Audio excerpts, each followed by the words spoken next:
So I know a lot of people know you from not just from being Violin Mick, but from being in the as your T-shirt says, the String Ninjas. Always rapping. Of course, of course. And how so? Just for anyone who hasn't heard of you, if you can just give me a brief introduction of who you are and how you guys got together, pretty much. Okay, we are an instrumental duo, so we don't sing. Um, I'm a classically trained violinist, and I have um, I play electric violin with like a lot of effects pedals, so I don't sound like a violin. I can sound Yeah. like I can do that sort of Hendrix Ah. shit. And then Gavin, my other half in music, not in love. He the bastard got married last week. Raging. um, yeah, can I swear on this, by the way? Oh yeah, yeah, yeah. But That's you all do right. you do whatever you want. That's okay. Yeah, so he's a fingerstyle guitarist. He's got a knack for playing percussively, so you can almost like use his guitar like a kit, like a drum kit. So we Right. can do things. We play things like 90s dance music and Metallica, and Daft Punk, So it's and a, all literally a sorts bit of of crazy. everything. Like, Yeah, everything but trad, because there's enough folk and fiddly d out there, yeah. and nothing against them. I just The it's market, not the market's my. covered. Yeah, exactly. I mean, there's a bar that's just opened in town that's called Second Fiddle, and I checked out Right. their music lineup for the week, and it's literally trad sessions Right. every day, and I'm like, oh, there's only so much I can take of that, like, you know. You know, Especially, nothing's gonna surprise you. Like. no, no, I've heard it all before. No one's writing new reels, like, you know what I mean. It's all done. Yeah, so we started whenever about nearly 4.5 years ago. I'd hired Gavin to play at a family party, and then I ended up jamming with him for like 2 hours at the party, and we were like, oh, Oh, there's a chemistry here. So got a few practices, hit a few open mics, and then people were like, oh, yous are good. And then yeah. getting booked for weddings and bars and stuff, like the John Hewitt became our first residency at towns, synonymous with like launching like Mumford and Sons and C60, like their first gigs Ah, in Ireland were there. So I'm not saying we're on their level. I'm saying we're above their level, you know. yeah. But Of course, of yeah, course. It's just this different, but that's same level. yeah, exactly. Better beards. But yeah, that's basically what we did. So we were, I think, 2.5 years, probably like proper foot to the floor gigging. Like I Yeah, quit my job. I was able to quit my job and be a musician full time. that's Gavin was able to quit fantastic. his job, be a musician full time. Like that's how well it was going. Yeah, and did you And then, ever, never, did you ever even contemplate that would happen? honestly, mate, no, I didn't. I for years, like I studied to be a musician through my whole childhood. I had Yeah.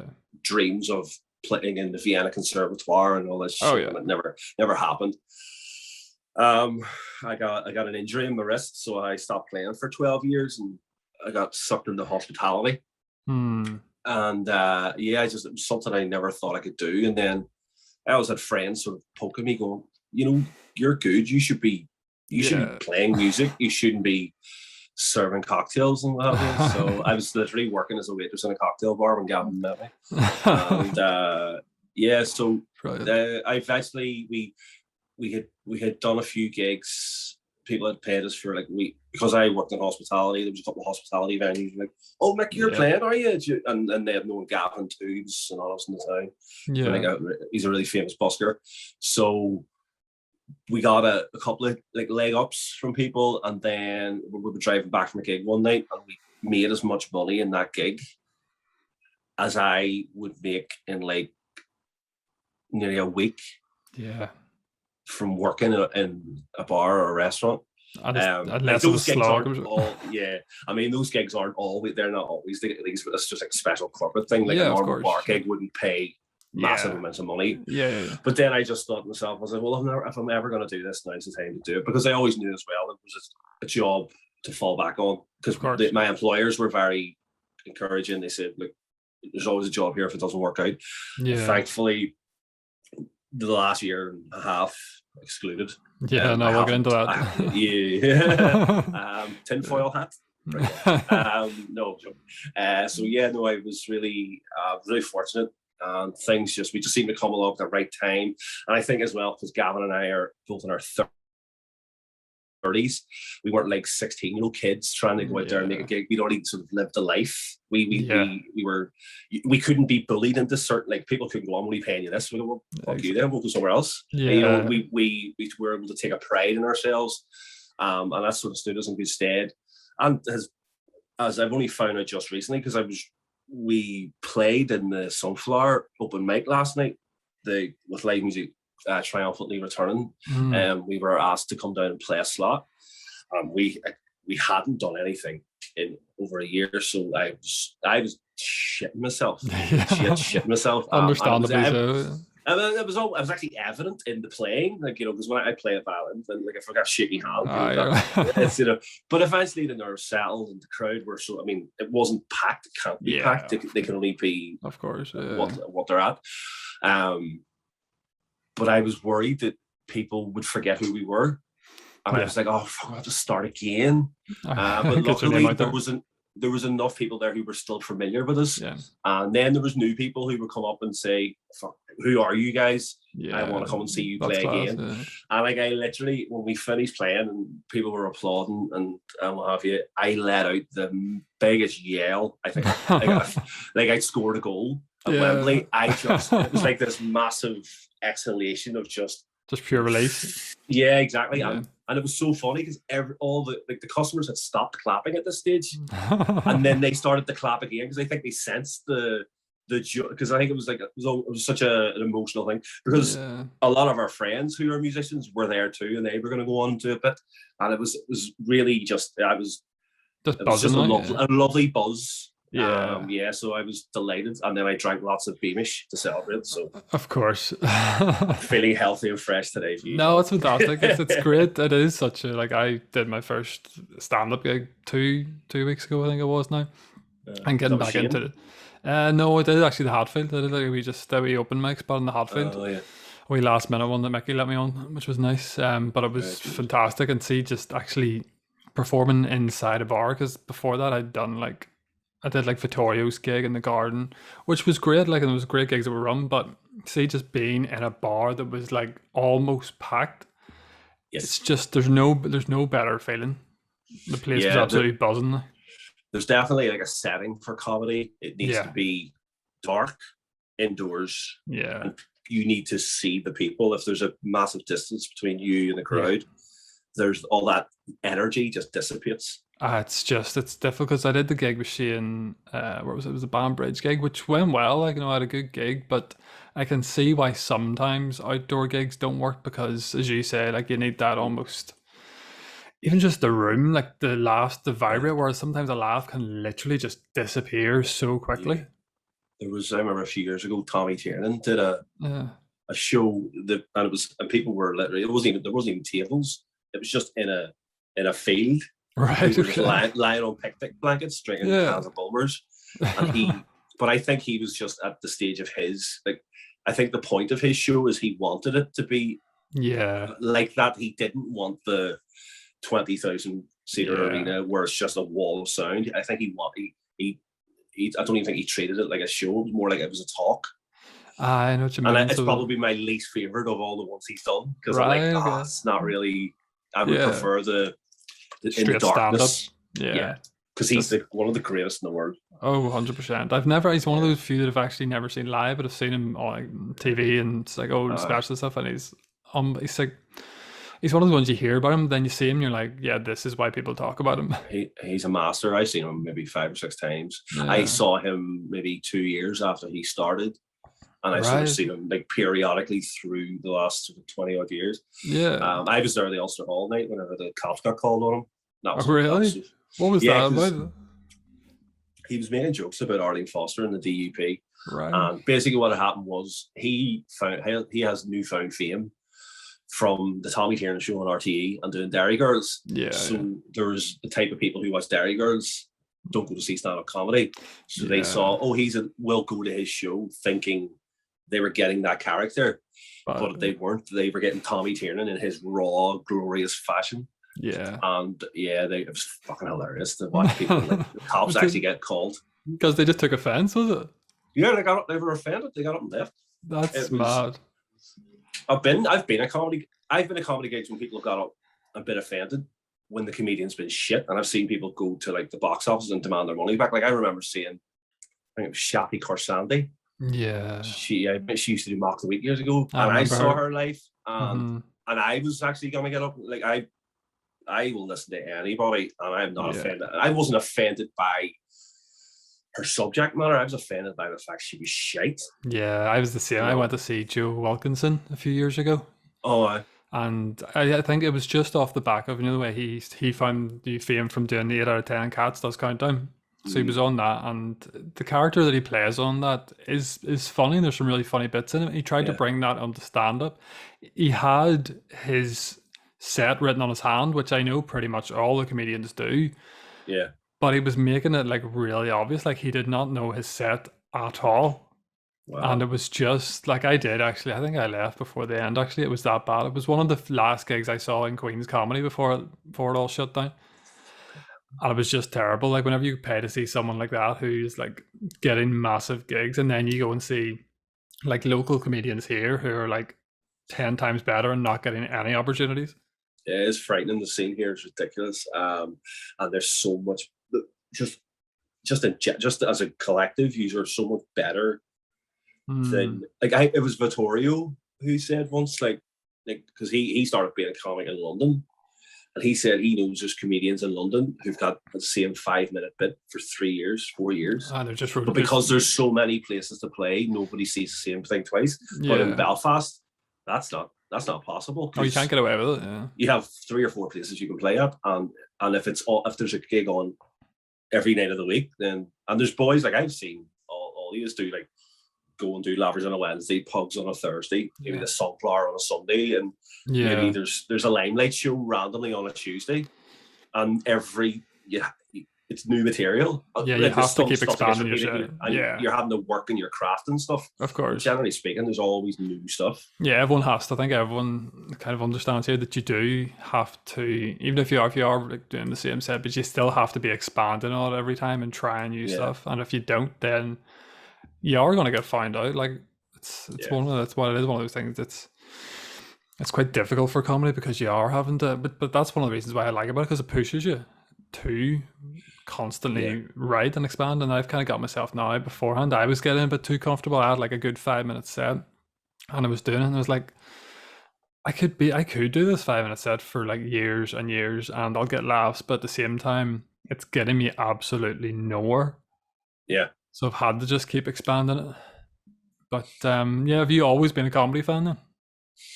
Yeah, pretty much. When I was a kid, I mean, I think I remember seeing an audience with Billy Conley when I was about that's genius. 6 or 7, and not getting it, but I remember his physicality. And knowing it was funny.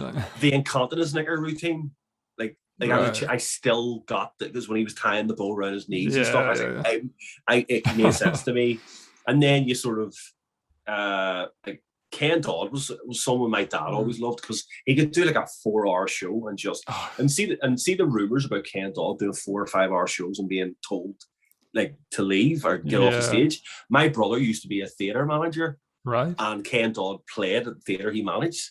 And he was like, one time I literally had to go and go, here, get off the fucking stage, because it's like it's 1 o'clock in the morning and nobody can get a taxi because the bars are all kicking out. People want to go home. I love that. Exactly. People like that are just absolute naturals, and there's a few boys here like I think could probably do that too. Like people like Mickey as well. I think Mickey could probably just stand on a stage all night and just talk to people and just be absolutely hilarious all night. He is a genius. Like he's definitely the best.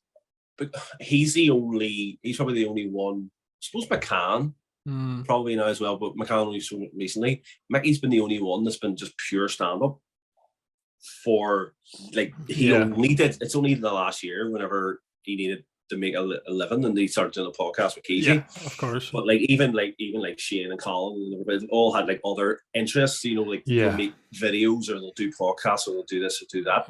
Mickey was just, but seeing you're just pure on that skill all the time. He'd no kids, he'd no wife, he'd no nothing like that to worry about. No commitment to go around the world.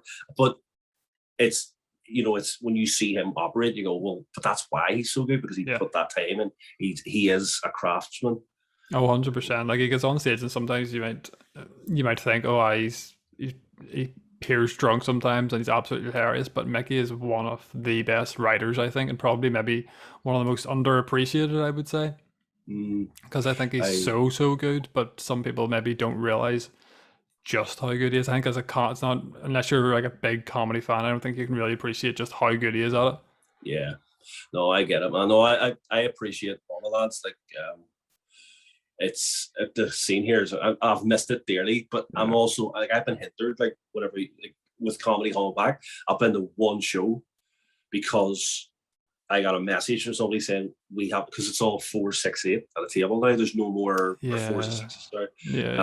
I was like, I haven't been able to go to shows because I can't get 3 mates together who can all get their kids babysat, who don't have work the next day. There's too many variables. Then also, I haven't been earning what I used to earn. So, of course, I've had to watch the money. So, like, under normal circumstances, see pre-COVID, if it was 80 quid for a fucking ticket because of 4 tables, I probably just would have went, yeah, all right, I'll book it for me, and I'll just sit there, I'll sit there, order loads of chicken, and just be like, and sit there like the king. That's like one off it. There's a pizza. There's 4 tickets, so we're having 4 pizzas. Bring it on. I have but I haven't been able to really go and do anything. Like, I've even had I had tickets for like everybody's shows, and then now because of all our wedding bookings haven't rescheduled 3-4 times. It's a nightmare. Like, there's all these dates are just distant. I was like, right, I can't go to your show, can't go to your show.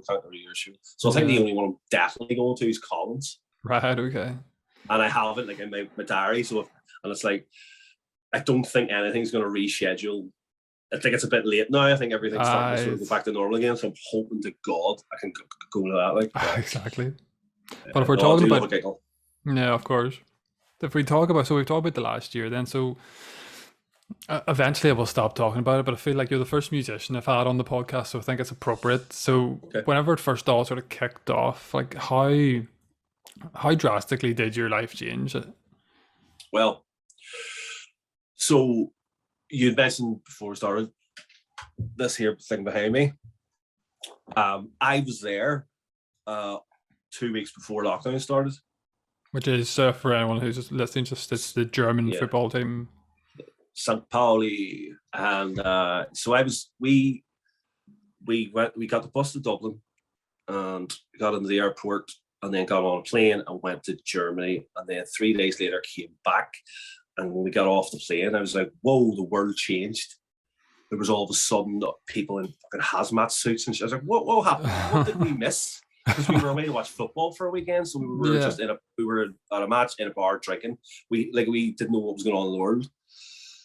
So that would have been about the 4th, 5th of March, maybe. Yeah. We got back, and then you start to hear rumblings on the news about there's fires coming from China and all this, and then you've got clampets like Trump going, oh, that's all right. I think there was a lot of xenophobia last year. People went, I think a lot of white people went, we're okay because it's there. I think I do generally think that happens. Yeah, it wouldn't surprise me. Yeah, but we were playing because Paddy's Day was on the Tuesday, I think. So on the Saturday, we'd done like 2 gigs on the Saturday, and we were booked up on Paddy's Day. I think we got 3 gigs or something to do. Oh, really? Which is hilarious because we don't play any Irish music. Why people do this? It's so funny. It's like, can you play the Star County now? I'm like, nah, I don't want to hear fucking Smells Like Teen Spirit. Here's Sandstorm, yeah. Here you go. But so on the Saturday, we were playing in John Hewitt. It was the last gig of the night. And I don't know, I think we both kind of knew that it was coming to an end. And there was like an extra sort of vigor about us. Like, we really wanted to, it was a brilliant gig. The place was jumping. And there was, I was a wee bit emotional at the end, but a lot of people didn't believe that we were going to. I was like, no, I'm telling you, we're fucked. This is not going to be like a week thing or a 2. We are up shit's creek without paddles here. So it was I think it was on the Monday or the Tuesday. I think the bars in the town started being told or advised to close. I think it was how it went. And then what happened was Then I was like, right, okay. Because my first thought was, my tax bill's due in 2 weeks. Oh, shit. I was like, oh, for fuck's sake. Because ask any artist, there's nobody is paying their tax bill like in install. No one's doing that. They're all waiting to the fucking last minute, and then they're going, yeah, oh, here we have it go. all. So then I was like, oh shit, I can't pay my tax. And I was like, I haven't got enough money to pay it. Because gigs were all cancelled. Yeah, you were relying on that.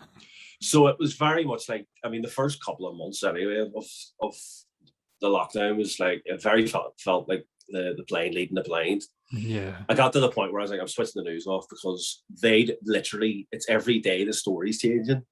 Yeah. And nobody has a clue. So I devoted myself really to practicing. And I was like, use this time, because like me and Gavin were so busy, like we never used to practice, which I know sounds strange, but when you see each other that often, like 3-4 times a week for work, sure, you don't want to see each other again to go and do a rehearsal. So you just there was like I had new equipment I hadn't used, and I hadn't worked out what to do with it or what. It was just, I was like, right, okay, let's devote some time here, and sat down and literally for the first time in probably 20 years actually practiced the violin like I used to when I used to study it properly, and actually like scales and arpeggios and things, which I just didn't do. I stopped doing all that stuff constantly, probably. Yeah, exactly. So that was good, and learned some new stuff, and then people were making video requests and sending me money to, to say, here's 20 quid, could you play Britney Spears at the video one more time and dedicate it to my mother or something out there. That's class. Just loads of different like things, some funny stuff, some really cool stuff, and then like people were dying during COVID. Not just of COVID, just because of life, and like people were going, could you, like, this was their favorite song, would you make a video and skip? And then it wasn't like a great earner. No, it definitely kept me sane for a few months. Well, helped keep the head right. Yeah, no, that leads me on perfectly. Obviously, this is the Sane Asylum, so that was going to be my next question: is what has kept you sane? I think you've probably pretty much answered it though. Well, that did, but then what happened was, so I was interviewed, or we were interviewed, sorry, by a local TV broadcaster, and I'll not say who. But we were interviewed for a television program, and it was about this topic here: how did hospitality cope in the last year? How did musicians cope? So they asked us to do a piece. So, and it was really nice of them, because they actually played one of our music videos on the program. So the followers just to play a Sandstorm, people were like, "Oh, this is class." But they asked us loads of questions about how we coped and things that we did and how they adapt and all, and it was all good.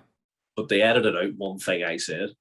Right. And I said the biggest struggle that musicians have had to cope with their mental health in the last year or so has been their way of making a living was taken away from them, and they didn't do anything wrong.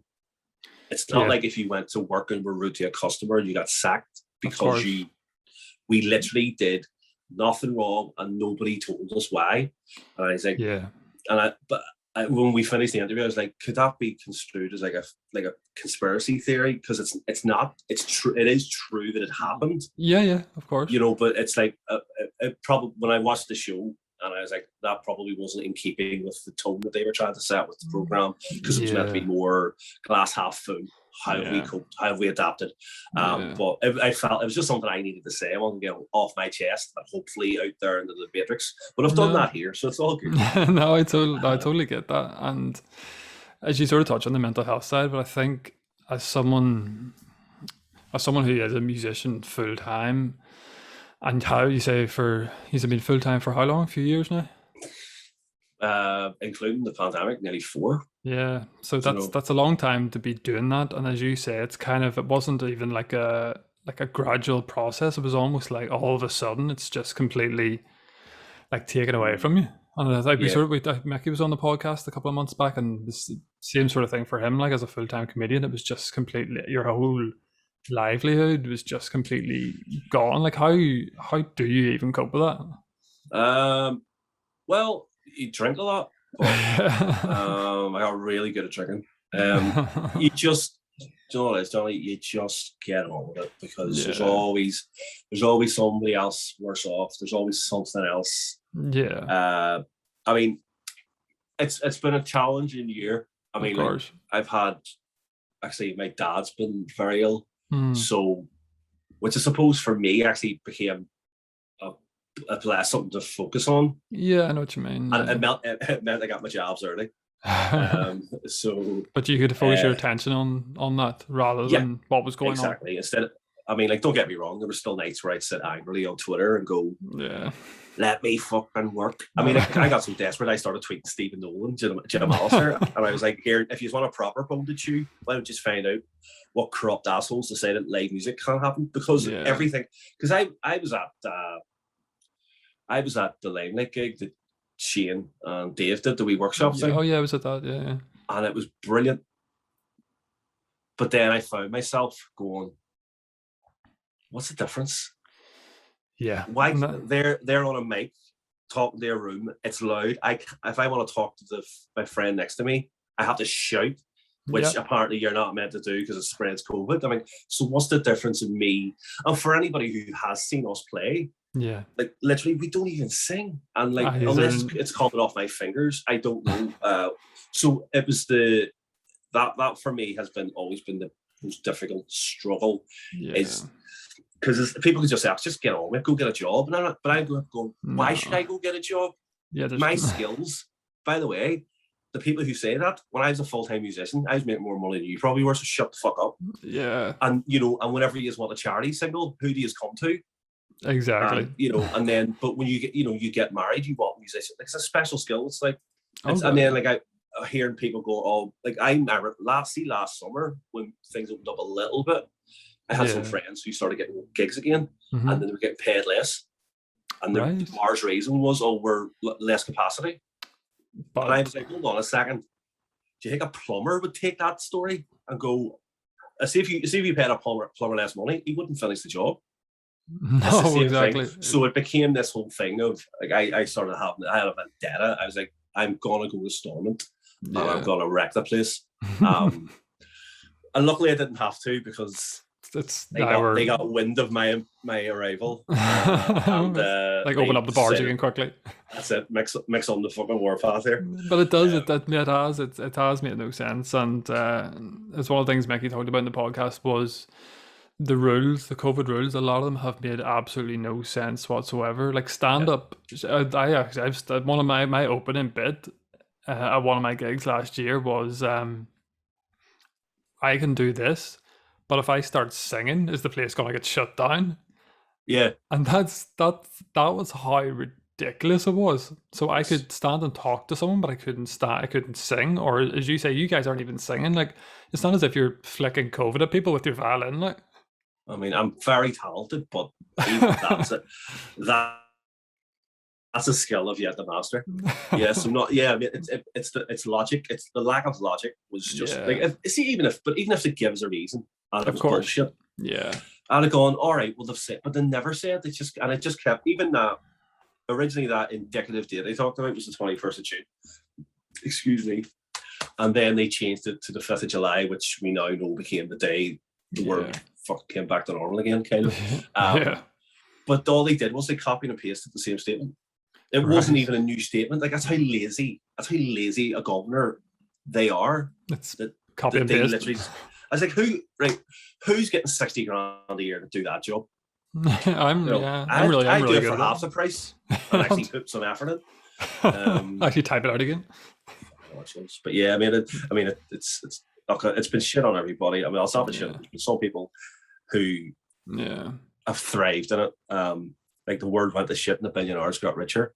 Wow, we'll not talk about that. That's another, like, we could probably do a whole podcast just on that. You probably could, but no, don't get me wrong. Like, I wasn't in the depths of despair for a year and a half. But there was definitely times I noticed it more probably the last couple of months. Where I was like, right, I'm just tired now. Yeah, I'm really tired. And I was like, the gyms were still closed. I couldn't go to the gym or not. I was like, I just want to, do. I was like, I don't do anything. I don't have any vices. I don't sell drugs to kids or nothing like that there. No. Why can't I just go and sit in a corner and play a tune? Exactly. And that's the thing as well, mate. Like, I feel so sorry for all our wedding clients. Yeah. Oh God. Yeah. Who've had to reschedule because I know that, like music especially is such a big part of a wedding day. And like we have people who, if I was just on the phone before I came on here with you, with a guy who saw us play maybe 3 years ago, and he booked his wedding with us, and he's had to move it a couple times, and he was like, I cannot wait to see you guys. You are such a big part of our day. And there's so many people who are off that ilk that are like, well, that's why. Or maybe it's a florist that they've wanted that's very special to them, or the hairdresser. It could be anything. There's been so many people in so many industries affected by all this. I just hope. My biggest worry is just because I was on Sunday night, I saw the news report, 500 new cases in Northern Ireland, and I was like, please, for the love of God, we haven't even played a note yet. Let us play. See in 2 weeks' time, if there's a story, you fucked it, I have to close it all down again, live music's fault. I swear to God, there'll be a riot. There will be an actual riot. And I grew up in Ireland, mate. I know how to organise one. I'm surprised it hasn't happened before now, to be honest. But no, it's been mad. I'm glad you guys are back, and I hope that is it, back to normal. Because as you said, as we talked about earlier, like it must have been an absolutely unreal feeling just to get back at it. It really was. How do you feel? About just in general? When you did your 2 weeks ago? Whenever I did the Hatfield gig at the start, like beforehand, it was starting to feel again like my first gig all over again. Yeah. So I went down. I was like, I got out of work at like 4:00, 4:30, because it was like, right, I just want to get out early. Whenever I'm gigging, especially if I haven't gigged in a while, I love time to myself.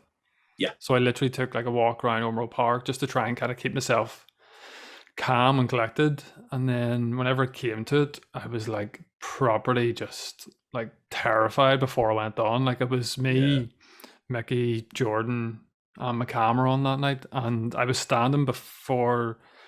I think Mickey was bringing me on, and Jordan was standing beside me, and Jordan just looked up at me and kind of like put his arm on my arm and just looked at me as if to say, "It's okay, mate, it's okay." So I must have looked absolutely terrified. But once I got out there and like had a great gig, probably one of the best gigs I've ever had, and then came off and was like, I have missed this so much. Like that high whenever you have like basically the whole room laughing, like it's unbelievable. You know, it's like being in a bar whenever the whole crowd's getting it. Like, yeah, I mean, like for us, so we played last night in Sunflower Open Mic, and it was so lovely to do, but it was only like about 25 minutes. And for us, like we're a 2-3 hour show thing, right? Okay. So 25 minutes, very hard to get into your groove. So it was lovely. So it literally took me a couple of hours. It was probably after about 15 minutes that my nerves started to settle down again. Right. But it was good to get it out of the system, because on Friday we're doing Stand Hall. Oh, fantastic! So our first actual gig is a fucking music festival. Amazing. And we're pulling double duty. In fact, I found out last night that we're effectively playing support for Mickey and Vittorio and Raleigh, because we got the stage times, and we're on. I think it's like, so we're doing 2 sets. One's like 3:45 until 4:30, and then on the same stage at like 5:00 the comedy starts. So I said to Vittorio, "Oh man, it looks like we're playing support for you." And he was like, how the hell can I follow an electric violinist and start telling dick jokes? I was like, it's all right, mate. Dick jokes are half our set anyway. Don't worry about it. We'll just get them warmed up. Don't worry. That's it. And then we're doing one of the bigger stages in the nighttime. So we've got like a few hours off, which would be nice to actually go and experience, like get to watch the boys. Because I haven't seen comedy so properly. I only saw that workshop thing, which funnily enough, I said I meant to bring this up earlier. Can I mention who your employer is? Oh yeah, of course. Right? So Bogart Menswear. So shout out to Stevie, right? So what happened was I had been to the show at the Limelight, and the boys were all out with notepads, and because they've got their it wasn't a normal gig, it's a workshop gig. Yeah, of course. I had gone into Bogart to buy a suit because I used to be godfather to my best mate's son last week, so I needed a suit, and I walked in, and Stevie's there, and we're chatting away, and I was like, "This is what I need," blah blah blah. And he's like, dead on, no worries, we'll get you sorted. And we got to, and I was saying to him, it's like, so here, what was it like for you coming back to work? Were you rusty? And he's like, I mean, it took us a couple of weeks to really get our legs under us and, just get up to speed, He says, but I think we're all right now. And I happened to say, oh, by the way, I was at a comedy gig the other night, and the boys were all doing exactly the same thing. They were all so rusty that they have notepads because they couldn't remember the material. And he goes, here, do you know one of the boys here does comedy? And he goes, who? And he goes, Johnny, what your actual surname is? Yeah, Turner. And I went, most people don't know that. Johnny Bow. And he went, do you know Johnny? I was like, well, yeah. I've seen him loads of times. And he was like, hi, Johnny works here. And then I went, right, because then a penny dropped. Because you were saying about going from work to then clear your head before you have the gig and stuff. Every time I've seen you play, you've been in a 3-piece suit. Yeah. And now it made sense. I was like, is that part of the set? Is that his? I was going, why is he coming dressed as Jimmy Carr? that is my thing. Normally, at the start, whenever I first got back into comedy, I was working in there, and I was like, I'm not going to bother getting changed. I'm just going to start doing it. But also, I've known Shane for years, and I used to help him out with some video stuff. Yeah. And he said to me years ago, he says, there should be a guy who's just like old school, who just wears a suit and tells one-liners. And I was like, this could be my niche. This could be what I do from now on. So from now on, I give my past few gigs. I did a couple of gigs just in my normal clothes, but then it didn't feel right. So I'm sticking with the suit, and we'll just see how it goes. So far, so good. Good stuff. I know the suit was lovely. Yeah, fantastic. No, I'll pass on. I stole the show. Brilliant. Because it was funny because he goes to me, oh, here, I'll give you a mate's race discounts. I was like, oh, you better. he looked after me. I hope he did. But yeah, no, that was funny. It was just so random. Yeah, I know. It's one of those things where it's like all the pieces start coming together. Oh, that makes sense now. Yeah. And of all the days you weren't working, was that day? I was like, all right. Of course. There you go. So we'll move on to, because time has flown here. I didn't realize it was 10 past 8 already. Gee, airmail. Time flies. Well, that's what we do. So I asked you, if you remember, to prepare 3 things that drive you insane. Did you do it? I did, actually.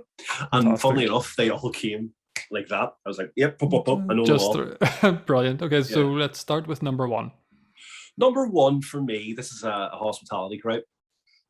People who season their food before tasting. Okay. I find that to be a very narrow-minded approach to life. Because people, generally speaking, do not season at home when they're cooking. And I have witnessed this even as a child, watching my mother make a stew or something. There's nothing going in, it's just vegetables and stuff. I mean, I've managed to get my parents to a point now to like, you have to do X, Y, and Z before, but I do. But when I worked in a restaurant for years, I would always watch the tables when you bring the food, because the 2 most common complaints you'll get in any restaurant will be it's cold or it's too salty. Right. And so you bring the food down, and if you leave the plate, 9 times out of 10, what they'll do is they'll lift the salt up and go like that there, and then eat it and go, oh, that's really salty. You're like, even though the chef seasoned it to perfection. Like, I've worked in some really nice, classy places, and I've worked in some dives, and it's throughout the no matter where you go. Happens everywhere. And if that's what you're like with your food, what do you just like in general? you always have your preconceived, stereotypes of everybody. Yeah, it's like I'm gonna need to change this before I even know what it's like. I know, it's like whenever we would have a gig and we show up and go, folk group. Definitely not. No, that's the thing. Imagine the guys still must be, like, people who haven't seen you live before must still be shocked whenever they see a guy with a guitar and a guy with a violin. You're like, okay, we're getting some twiddly-dee music here, like. Yeah, no, they are. They're fun.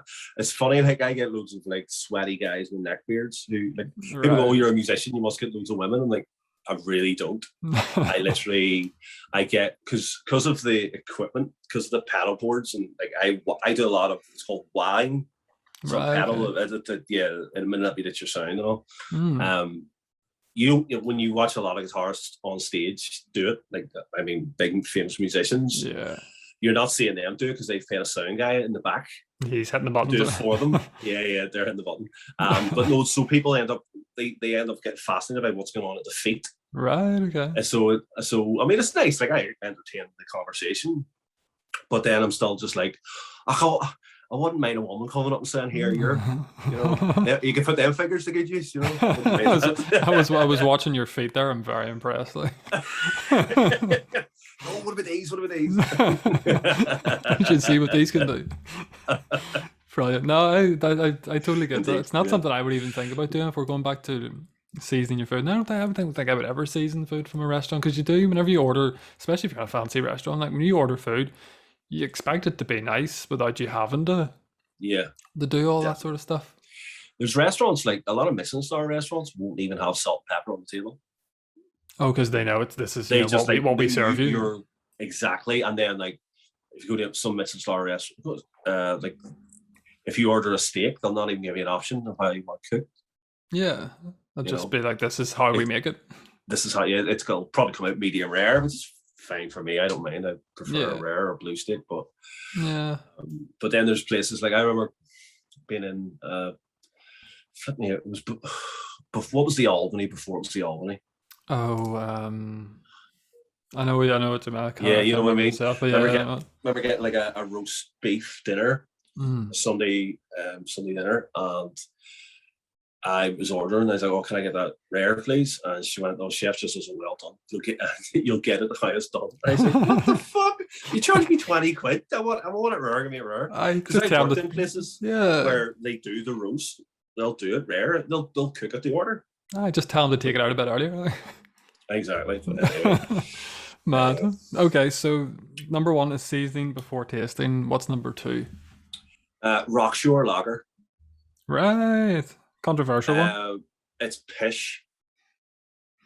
I'm not a massive fan of it. Yeah, no. Right. So I get my friends would slag me a lot for being what they call a hipster, because I enjoy a crafty from time to time.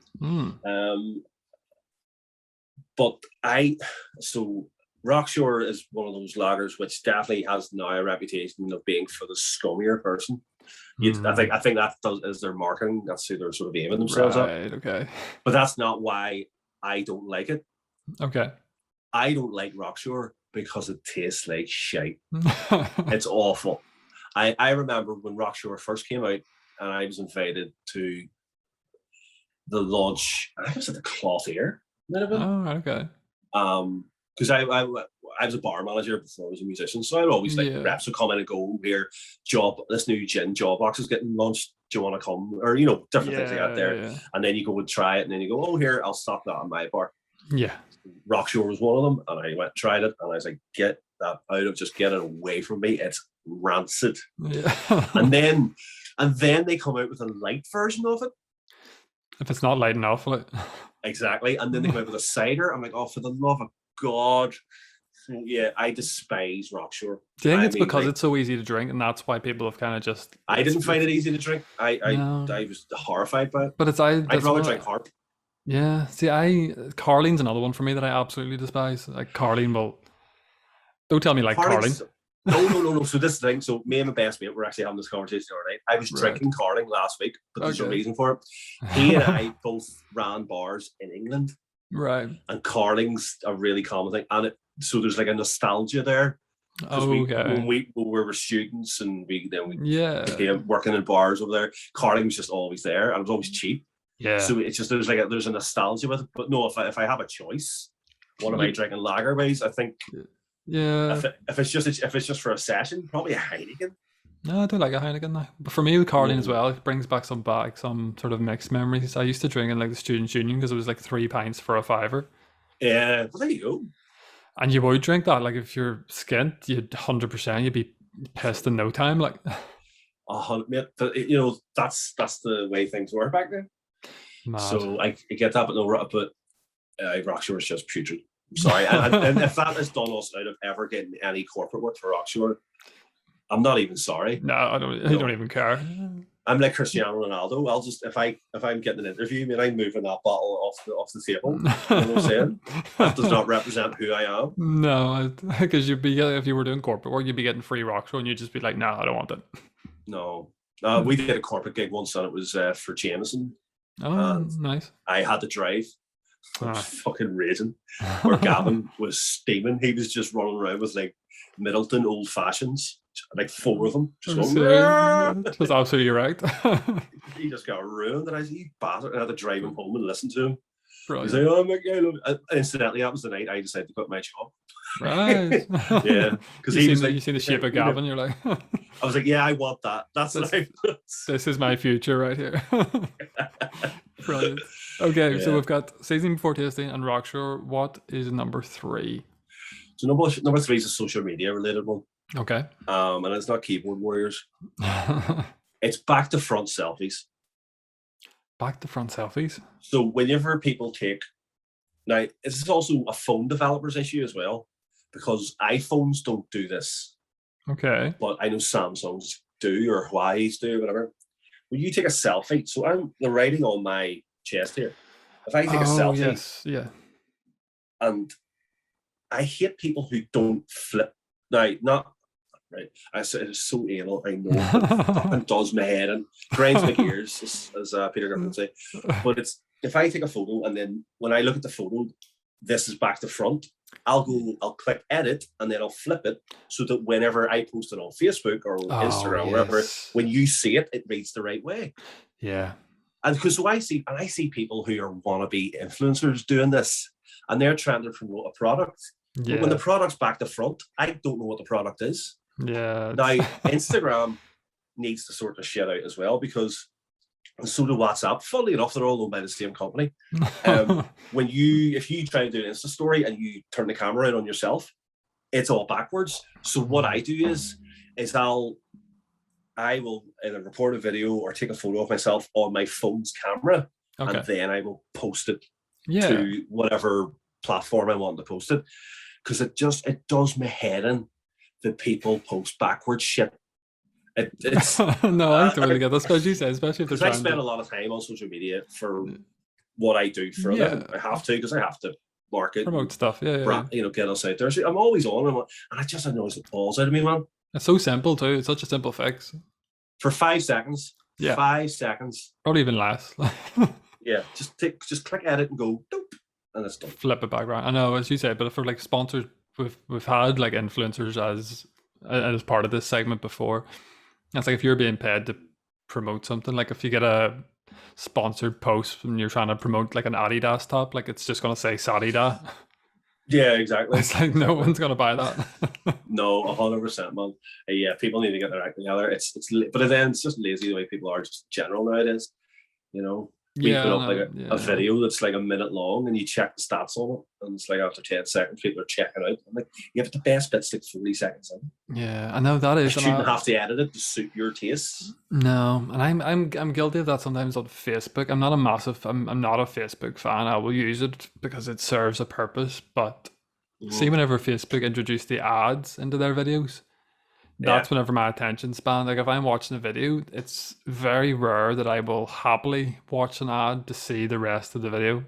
Yeah. See, I'm the other way around. I will, because I usually will watch things like, it's usually food related. Right. And it's either food related or it's like one of those hacks videos. Oh yeah. You know, like instead of spending it's like, you know, the Guinness Surger. It was like people were going out and buy this Guinness Surger unit for like 200 quid. Right. And then I seen a video where a guy used an electric toothbrush and it did the same job. I love videos like that there, but it's just like you do not need to spend a fortune to just does the same thing. It literally it's sonic waves. Brilliant. I don't have to worry about that though, because the pubs are open. I can have Guinness whenever I want. We can get a proper Guinness. Okay, so we've got 3 things that drive you insane. I'm sure there's a lot more that drive you insane, so we'll maybe have you on again in the future. But for now, we've got Seasoning Before Tasting, Rockshore, and Back to Front Selfie. So as part of this segment, I get rid of one, but not actually get rid of them, because I have absolutely no power whatsoever. No, that's not what you told me. Come on. We're getting rid of them. Everyone holding a pint of Rockshore is just going to disappear right now. If only. Yeah. But no, what I'm going to get rid of, I think, we're always going to have crap beer. I think it's always going to be. It's always going to be a thing. The back to front selfies, I think people are idiots. and we're always going to have idiots, but the seasoning before tasting is one that annoys me. And I think, as you say, from work, and I haven't worked in hospitality myself, but if someone was saying to me, I don't like this because it's too salty, and you're like, yes, because you put salt on it. Yeah, well, I used to do that. I stood here and watched you do it. Yeah. You're lying. You put yeah, it was a salt great on. restaurant to work in where I could say what the fuck I wanted. That's brilliant. So I'm gonna put that in, and I love the idea of not even having the condiments there. I think that's such a good idea, especially. And if you want them, you have to ask for them, and you have to give a reason, a good enough reason why. It's like, have you tasted it yet? It's like, well, no. Well, then no, you're not getting any. That's it. That's sick. Oh, it's literally restaurants will now.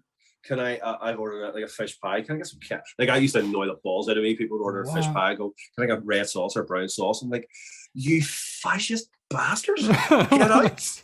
How dare you? That is, you're just ruining it. Like, you don't deserve this.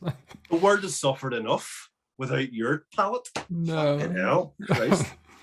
No, it's mad. So yes, we will get rid of that. So from now on, we'll either make those people disappear, or we'll just get rid of the condiments. The condiments might be a slightly more safe way to go without me getting into trouble.